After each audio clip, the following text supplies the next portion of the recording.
What a lovely prelude to my sermon. This is titled, A Broken Vessel Lets the Light In. Every time I give a talk or a sermon or whatever, my interesting brain always comes up with a funny title as well as a serious title, sometimes before. And the first time I started writing this, I was going, oh, let's call it Crackpot. Let's call it Crackpot. And I threw that around, and my friends are going, nah, I don't think so. What's interesting is this actual statement, which I've seen around a lot, is a merger of quotes by Ernest Hemingway and Leonard Cohen, two of the most different people you could ever think of. And yet they kind of touched on the same idea. And I want to celebrate all of our warts, our wrinkles, our flaws, and our errors, our own cracks. Those things that make us each unique and beautiful. They allow us to see other people with a greater depth of joy and of understanding, a greater depth of love. I have learned, forgotten, and then rediscovered several times that our history and our choices and our perceived failures give us character and unique individual beauty. They help us to grow. The crack in the vessel allows me to embrace new adventures, even when I get scared, and changes that allow me to stretch and to grow. When I was forced to use a walker under my extreme protests, they gave me a choice between a walker and a wheelchair in the end. I went, that one. I thought my life was over. I really did. The pervasive idea that being disabled makes you less than human, a failure, or something to be pitied, colored my thoughts about myself. Ideas that are a part of how disabilities that are sometimes still perceived in society. What I don't like more is that they don't think about where they place things, and you have to kind of move around them. That every day I deal with that. I appreciate my friends here so very much because you guys see me as who I am and not my walker or not my disorder. People don't start conversations with things like, oh, it looks like you're walking better today, you know? And I want to go, hey, me, I'm up here. Or so I want to say, who am I, chopped liver? You know, guys? Something that I thought was a weakness, a failure, a terrible thing, I worked hard to turn into a blessing. Using the walker and honoring my body has helped me to grow, sometimes reluctantly, but it has really helped. I am braver and more direct with people. Sometimes I tell them I can run over toes, but most of the time I don't. I'm pretty good about that. Sometimes I say, I'm parting the Red Sea. Could you please move? Anything to get people's attention and kind of help them laugh. Sometimes I'm in a store and people do this a lot. It's almost automatic. Someone will move their cart in front of me and they'll go, oh, I'm sorry. I say, hey, you got four wheels? I got four wheels. We're both cool. I'm going to say, pardon the pun, but I stand up for myself more. I have more compassion for myself and others. And I'm learning with struggling to accept help. It's probably the toughest thing for me, to accept help with grace. I appreciate days when talking, walking, eating, and other tasks are easier, because I have to tell you, some days they're not. And some days I just have to go, okay, let it go. I'm learning to have joy in just how my body moves, even when it's unique. Earlier this month, I had what I call a bad day. In exercise class, I would make movements like marching up and down, and after a few minutes, my body would do its own thing, and I'd start moving, or I couldn't get my leg to go down. And then I would be tired and I have to sit and my body would just tremor. And I'd ride through them and rest for a minute or so, leaning forward on my knees. And then I would start all over again with the next exercise. And after a few minutes, the spasms would start again and I'd have to stop. And at the end of class, I wanted to explain, to apologize to the instructor, May, I'm sorry, my body's doing this thing. She just smiled at me and said, you kept moving. That's what the class is all about. She, in her simple way, gave me perspective and made everything okay. And we both just kind of smiled at each other.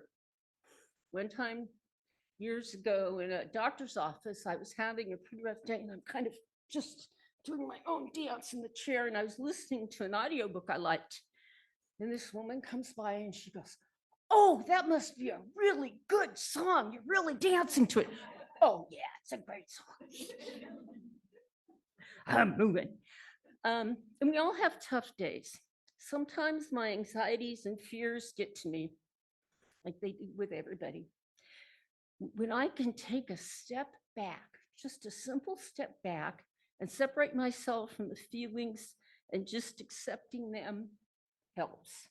Just saying, get through this, ride through. And I have a serious major depression. It kind of goes with the territory for me. And one of my therapists suggested having an emergency kit, so to speak. And I think this is a really good idea for everybody. We have the emergency kit for the physical disaster, for the flood, for the earthquake. But I don't think a lot of people think about an emergency kit for things that affect us emotionally. I have my own little type of teddy bear, actually. It's a little ginger snap. It's my teddy bear. That was one of the first things I got for my kit. And one thing I do is sometimes just pause. We rush around every day in our own little zone. And sometimes, especially if I'm getting out to go to the car to do something, I just go, okay, I got it. Sometimes stepping outside and walking the dogs help. Everybody in the neighborhood knows my dogs because I can walk them off leash. I didn't train them. They just came that way. So everybody knows them. It kind of cheers me up when I can walk with them and everybody says hi. And sometimes doing something silly helps. When I get up sometimes and I'm feeling bad, just kind of move by the bed. We used to have a joke in my house that when you wanted to crack somebody up or change and discussing, they'll go, yes, but can you do this? And everybody did it differently. It was a really fun thing to do where everybody that's the signal to kind of take it easy, maybe give somebody a hug. And sometimes just smiling at people helps, even when I don't feel like it. And when I can accept my emotions and memories, I'm just more comfortable with myself, like everybody else. When I was born, back in 1953, when they asked me, frequently they'll ask you your date of birth when they're pulling up a record or something. And you know me, I'm not shy. Not right now. Used to be, but not now. They'll go, I was born on 1953. It was a very good year. I fear if I can say that, I'm doing good. But when I was born, my eyes were deviated down and out. I was a preemie, and it was probably the worst thing. And I had 3 pretty serious eye surgeries before I was 5. My right eye was called weaker than my left, and I was forced for years to try and copy drawings and cartoons with my left eye patched. I had to practice threading small beads onto a wire when I was small. And it was tiring and sometimes made my eyes hurt. But these things, the other thing I'd say, it's hysterical. At least I think it is. You know how you get bored in school as a kid growing up?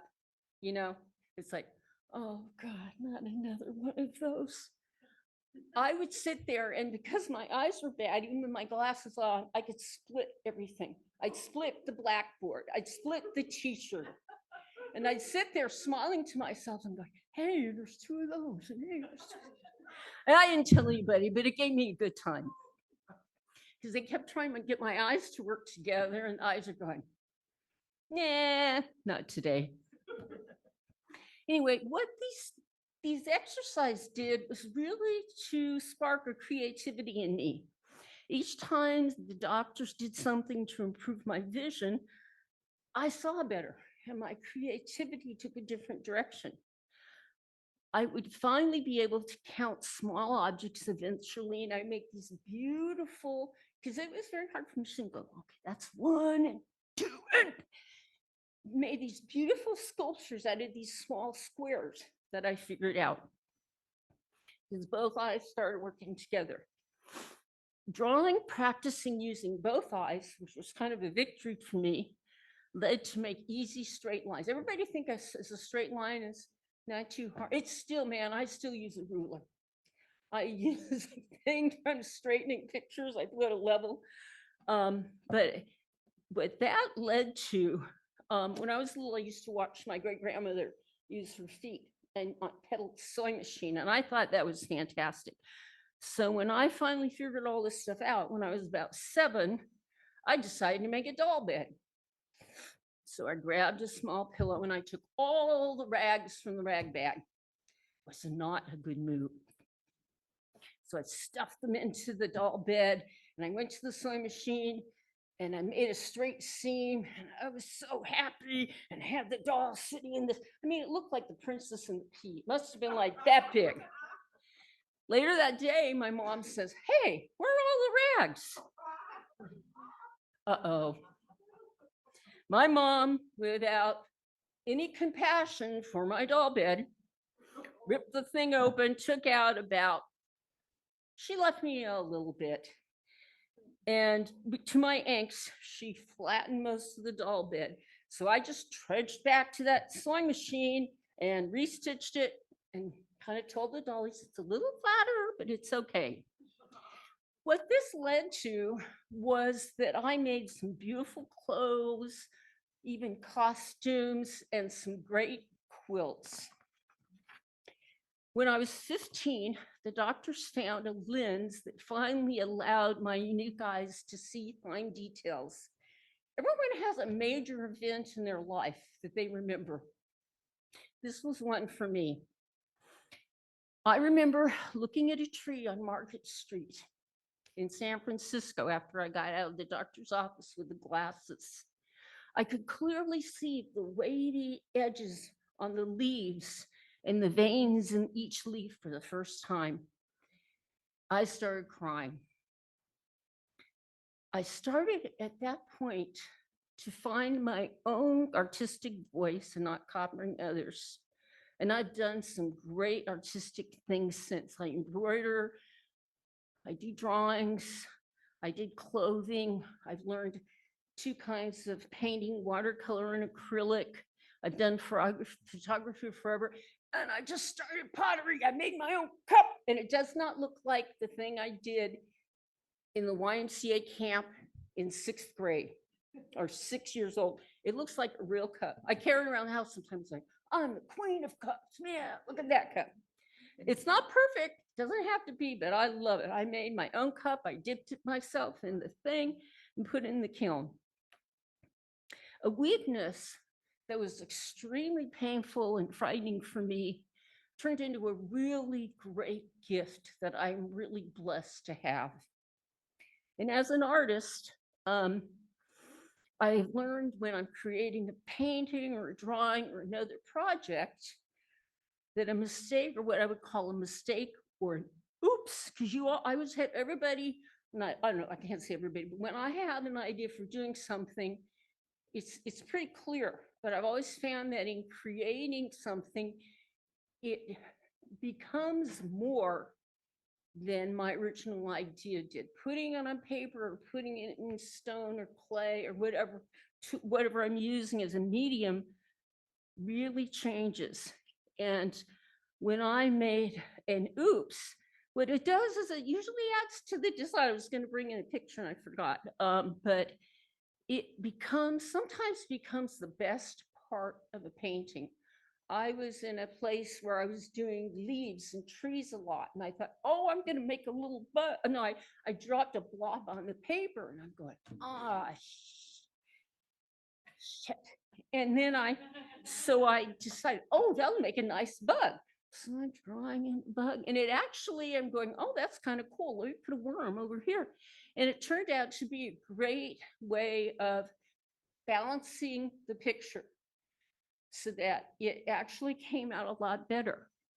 I found out later just in my pottery class, that they call this technique wabi-sabi, and that it's part of a worldview that's centered on the idea of transience and imperfection. And that's part of what the ideas that I was talking about. And I love, again, I'm probably going to say this several times, but I love the idea that our unique perspective and the thing that makes us each one of a kind are those imperfections, those things that build on who we are. Turning the page. They put this in big print for me, and I'm going, thank you, thank you. This is a quote from Jane Goodall. When you're on the campus, the Chabot campus, you'll see this. I can't remember which building it's outside of, but I still go to classes at Chabot just for the fun of it. I told my brother I was going back to college, and he went, why? Because I like to learn. He thought I was crazy. Each human being on this planet is valuable. What you do makes a difference. And you alone have to decide what kind of difference you'll make. When I was 11, my parents divorced. And in 1963, a single woman was really considered a second-class citizen, especially with children. I remember my mom had a really hard time even getting a credit card because she couldn't get one with her husband's name on it. Sears finally gave her her first credit card, and we can start buying some clothes. Raising 5 kids on our own was really tough. It was a hard time for us. We became a strong family because the 6 of us shared all the cooking and cleaning. And when mom came home from a really stressful day, we would try and cheer her up and do things for her. And in those days, I didn't think about what it was until later. We faced a lot of discrimination, some pretty severe poverty, and some emotional abuse to become stronger people. And I've been surprised at how helpful some of these simple things in this history and tools that I've developed have helped me to stand up for myself, because I had to do it in a really tough way pretty early in my life. And one of the things that I learned about myself is how stubborn I am. No, really? My sister would go, no kidding. Big sisters will do that. A few years ago, I was in a watercolor camp about 75 miles outside of St. Louis, near a town called, I'm going to say, Potosi. And it was run by the Boy Scouts, but they had the kids' camp at one end and the adults' camp at the other end, which was probably a really smart idea. I think the kids were much more controlled than the adults. It was interesting. They had this thing where occasionally they would have water snakes, and they didn't hurt anybody, and they didn't want the kids to freak out. So they would use the term Elvis Presley. Elvis Presley has been spotted at the north end of the lake near the water tower. And I'm going, what the heck? Or I'd come back from lunch and they'd say, Elvis Presley has been spotted outside the boys' camp on the east end. I'm going, what the heck? They finally explained it to me. I'm going, okay. But it still cracks me up thinking about, I'm going, okay, Elvis Presley. What? The kids had no idea. They didn't figure it out. They just didn't want to say snake, but I thought they could use another term, but I love that one. Anyway, lunch one day, one of the optional activities that was mentioned was a night zip line through the forest trees. You could see all these incredible stars. Of course, when the leader asked who was going to be interested, I'm like, oh, me and another able-bodied person were going, oh, we'll go. At night, climbing up a rocky hill. That night, we hiked up a path by flashlight. And this was kind of a rocky path. And I'm going, I don't give a frig. I'm going up that path in my walker, and I'm going to do the zip line. And I did. Me and everybody else gets up there. And at the platform, they asked again, who wants to try the zip line? Oh, me and the same woman are raising our hands. All other 8 able-bodied people are standing in the back going, So I get up there and they harness me in the big harness and I grab the zip line and I'm off. And it was fantastic. I'm flying through the trees and looking up, and there must have been a zillion stars. And you go right towards this tree and you stop about that far from the tree. I loved it all. And then about halfway back, it stops and they drag your feet back to the platform. I had a little trouble the first time walking back, but the second time I nailed it. And I got off that and I went, I'm Superwoman. Yes. And they took my picture, and for years, my neurologist at Stanford, who was kind of the guru for my disorder, functional movement disorder, would keep that picture on her desk. And anytime, because a lot of the people that have what I have are younger, kids and stuff, she'd pick it up and go, if she can do it, you can do it, which made me feel really happy. Anyway, I got back, and all of a sudden, all people go, oh, I'll do it. I had to crack up. I almost rolled on the ground. These people would not try the zip line until they saw if I could do it and not fall. I just was like, okay, I'll be your example. I think you're a little bit weenie, but I'll do it for you. So I think about that time a lot. And when I have doubts and fears, and I'm not sure about trying something new, like a new class or meeting new people, because I'm socially, individually a lot shyer than I am for group things. I think about that time and standing up on the platform. And there is a time where each of us makes important decisions when we step onto that platform to make a decision or a change. Are we going to trust our path, or do we step back? Do we hold on to our values and our goals, or we take a pause? Both options are okay. Sometimes you go up there and go, let me rethink this a little bit. Sometimes you go, all right, and you jump off the platform and flap. I make mistakes. I don't even call them mistakes anymore. I'm not sure that's the term, but I try to step back and go, okay, what's going on? What do I do now? And sometimes I found that my plans and decisions are errors, and I can't find that easy all the time because we live in an environment where those are usually negative words. But I'm still trying not to judge myself, but I'm stubborn.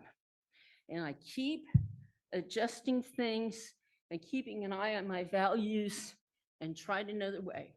I can carry 6 bags of groceries on my walker. I mean, I have gotten it down to a science. I can't hold on to a cart very well, but man, I can pile that walker up and get it out to the car. I got it sound. Finally, I want to talk about something that's important to me. It's called silly dancing. One of the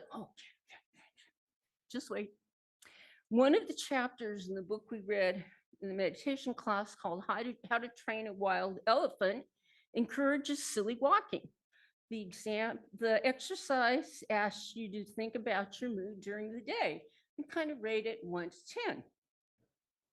And when your mood is not optimal for you, they want you to try a silly walk, like hopping on one foot or skipping or walking backwards. I can see all these big wigs down on Montgomery Street with their briefcases.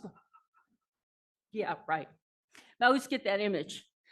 I can't do any of those things.